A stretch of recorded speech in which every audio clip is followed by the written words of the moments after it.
When you go to vote in May and then again in November, you're going to run into some people at your precinct that are not paid state employees. They're not volunteers either. Those are election workers, folks that have signed up to work 2 days a year to make sure that the polls are fair and all the rules are followed and to keep an eye on each other. You can be one of them. You should be one of them. And I'm going to tell you why and how. First of all, here are the jobs that are going on at your precinct. When you walk in to vote, you'll first step up to the table and give your name to someone who's standing behind a book and they look you up. That person is a clerk. There's a couple of clerks to make sure that there's enough people to greet the people, check in, find them in the book, and write them down. Then there's the machine operator. The machine operator is the one who's running the electronic machine, or in the Chester County case, running the ES&S M100 optical ballot scanner and tabulator, which is a fantastic machine that leaves a paper trail, has a big steel cabinet where all the actual ballots go into. It is a fantastic, wonderful machine that you can get involved in operating properly. Then the person who is in charge of running the whole show there is the judge of elections. The judge of elections is an elected position that is kind of like being a referee, in charge of knowing all the rules and then making sure all the rules are followed.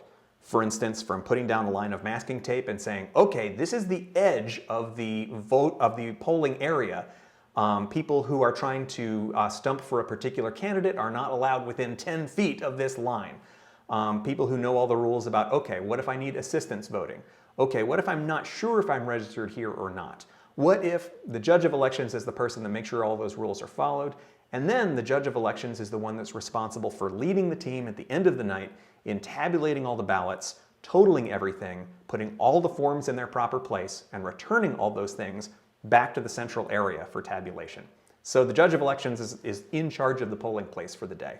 I'm a judge of elections. I took over for the last judge of elections who moved out of the area, and I'm running to be the judge of elections this coming year. You can get to be judge of elections with just a couple of votes. It's not something that's hotly contested, and you should totally consider doing it. Now, in addition to the judge of elections, there's a couple of people who are there to make sure that the judge of elections is doing the right job. The majority inspector of elections ran for the job of inspector and got the most votes. The minority inspector of election ran for the job of inspector and got the second most votes. Because of the way that it's structured, the minority inspector of elections usually is from the opposite party as the judge of elections. And then the minority inspector of elections takes home a copy of all the voting information at the end of the day. Not the ballots, but the books for who was there, the affidavits, the sworn affidavits for who was clerking that day. When I was a minority inspector in 2013, this is the information that I took home, and I'm required to keep it in my house and keep it safe for a couple of years. The reason for that is if there was a suspicious fire, all the minority inspectors of elections would have the materials to be able to reconstruct who was there and what happened. And so there's a lot of checks and balances. It's a really cool thing. Now, why should you do it? Why should you get involved in this? Well, first of all, it's a great experience. You're doing it with your neighbors. The people who are eligible to clerk in the precinct are people who live in the precinct. And your precinct is pretty small. My precinct has 2,000 people in it. Your precinct probably has anywhere between 1,000 and 2,000 people in it. That's not that many people. And so you're working together with those folks, learning who they are, and you're getting to hang out with your neighbors. I have conversations with my neighbors that I would never have unless we were locked in a room all day together, just killing time and shooting the breeze. That's actually a really good thing about it. That's my favorite part about it.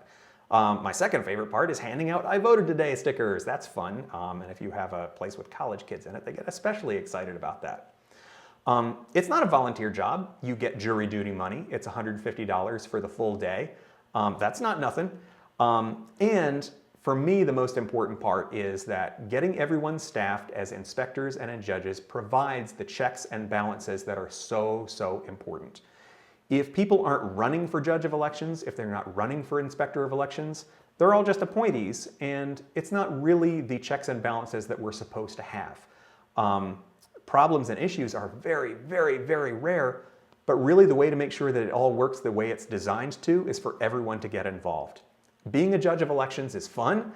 Being an inspector of elections is fun. It's very relaxing because you don't have to do any thinking. All you have to do is learn instructions and follow the instructions. and training is provided by the county. You go in for a training class, and you get paid for that too. So, where do you sign up if you want to be a clerk, if you want to be an inspector, or you want to be a judge? Google your county's Board of Elections. For me, Chester County Voter Services. Just plug in your county and Board of Elections or Voter Services into Google. The first result is going to be the phone number of the place that you'll call, and then you'll call up and say, "Hi, I'm interested in being a clerk." They will be delighted to hear from you. Call up and say, "Hi, I'm interested in being an inspector." They will be delighted to hear from you. You can tell them where you vote, and they will tell you if you have an inspector of elections that has been elected. Many places don't, and so they will be doubly delighted to hear from you and can show you the paperwork that you need to actually get yourself on the ballot. And this is a great opportunity to learn the rudiments of how to get yourself on the ballot too. By filling out an official petition and getting 10 signatures on it, you're running for office just the same way anybody else is running for office. And so if you're going to run for higher office later, you've been through the motions, you know how it works. So if you have other questions, don't hesitate to leave them in the comments. I will be delighted to help you figure out if there's already a judge in your area, if there's an inspector in your area, how you can get on the ballot to do it, how you can get involved, how you can help out. And that's it. Thanks, everybody.